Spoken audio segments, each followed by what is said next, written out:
இந்த மாதிரி plastic buckets, குட்டி பக்கெட்ஸை எப்படி யூஸ் பண்ணுறதுன்னு பார்க்கலாங்க.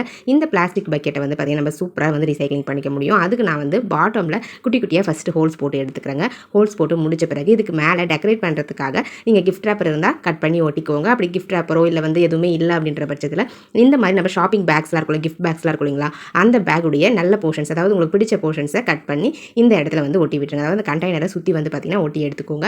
நான் அந்த பார்டர் மட்டும் எனக்கு ரொம்ப பிடிச்சிருந்தது, ஸோ அந்த பார்டரை மட்டும் கட் பண்ணி எடுத்திருக்கேன். கட் பண்ணிவிட்டு அந்த பார்டர் பாட்டமில் வர மாதிரி வச்சு ஒட்டி விட்டுட்டேன். மேலே வந்து பார்த்திங்கன்னா ஆல்ரெடி பிளாக் கலரில் வந்து கொடுத்துருக்காங்க இல்லைங்களா பிளாஸ்டிக், ஸோ அதனால் அது அப்படியே இருக்கட்டும் அப்படின்ட்டு விட்டுட்டு கீழே வந்து அந்த பார்டர் இருக்கிற மாதிரி நான் வந்து ஒட்டி எடுத்துக்கிட்டேங்க.